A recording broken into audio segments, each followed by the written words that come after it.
Bonjour à tous, dans cette vidéo nous allons résoudre l'exercice suivant. On considère la surface délimitée par deux courbes.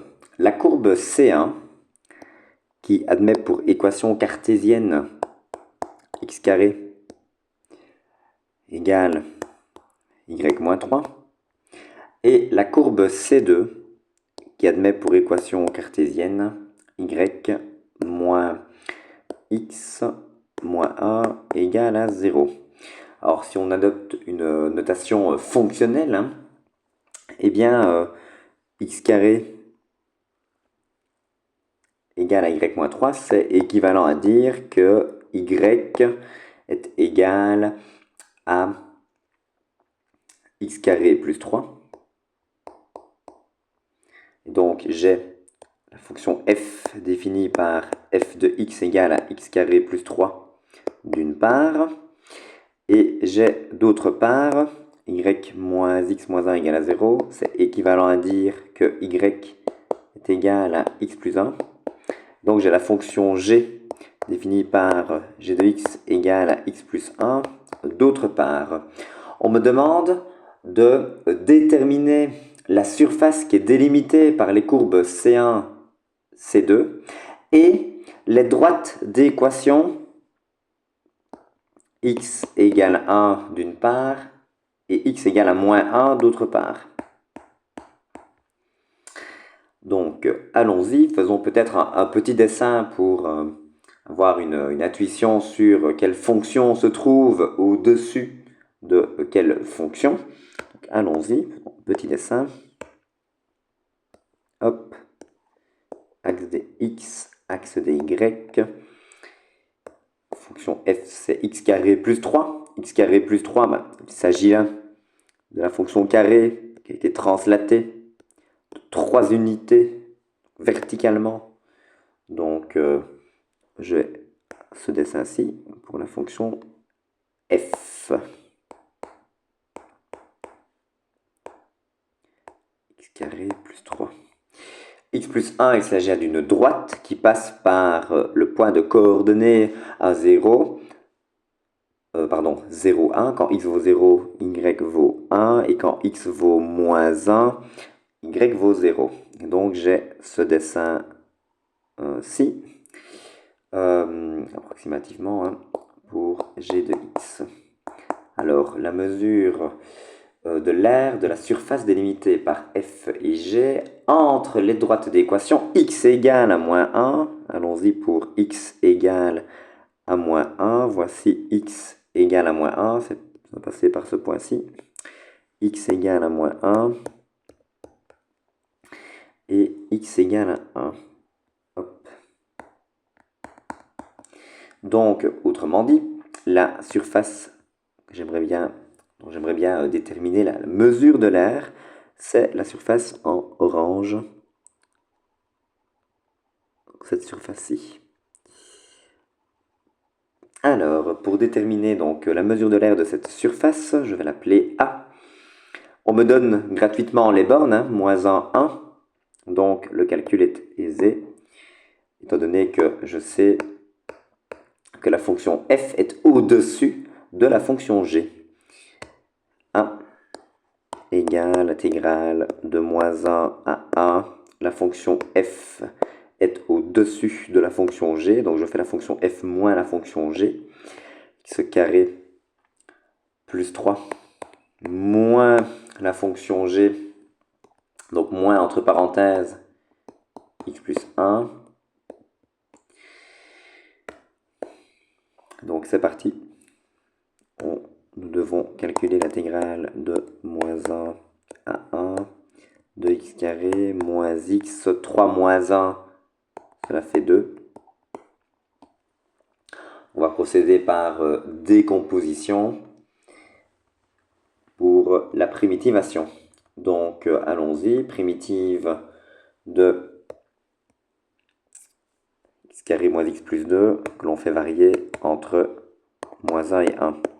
Donc j'ai x au cube sur 3 moins x au carré sur 2 plus 2x. Je fais varier cela entre moins 1 et 1. Je remplace tous les x par 1. 1 tiers, moins 1 demi, plus 2, je mets un moins, entre parenthèses, je remplace tous les x par moins 1. Moins 1 au cube, ça fait moins 1. Donc j'ai moins 1 tiers, moins 1 demi, moins 2.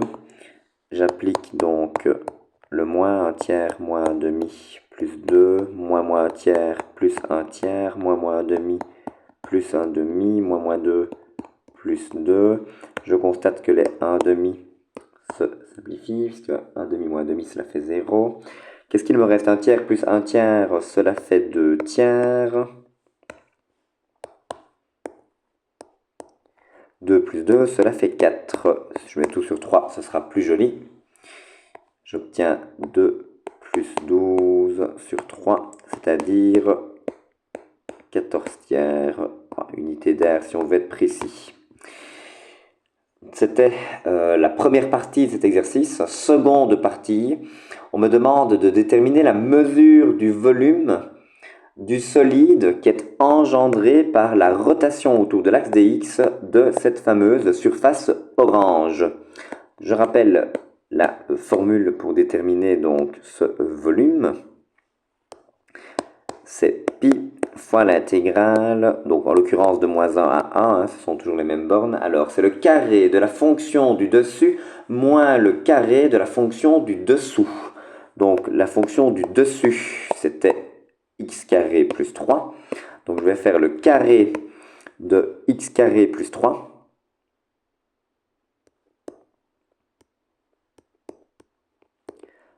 Moins le carré de la fonction du dessous. Donc moins le carré de la fonction x plus 1. Et c'est parti, nous devons calculer cette intégrale. Allons-y. Pi fois intégrale de moins 1 à 1, je vais développer les carrés. Donc x exposant 4 plus 6, x carré plus 9 moins x carré moins 2x moins 1. Attention que le moins porte sur tout le monde. Hein. Le petit moins qui est ici est souvent source d'erreur, hein, ce moins-ci. Alors, réduisons un petit peu, hein, les calculs sont assez lents, donc si je peux réduire l'expression à primitiver, je ne vais pas m'en passer. Donc intégrale de moins 1 à 1, x exposant 4 plus 5, x au carré, moins 2x, à moins, donc 9 moins 1, plus 8. Bon, ben c'est parti.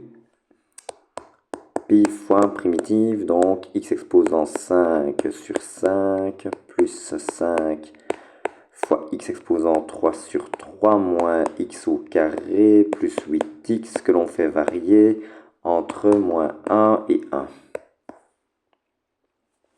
Je remplace tous les x par 1. Je fais pi fois 1 cinquième, donc entre parenthèses, le pi multiplie tout le monde. 1 cinquième plus 5 tiers moins 1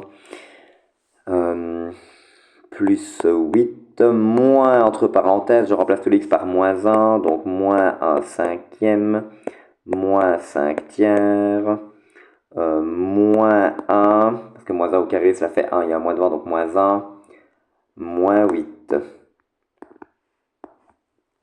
Donc finalement on obtient pi fois, alors 1 cinquième plus 5 tiers, moins 1 plus 8.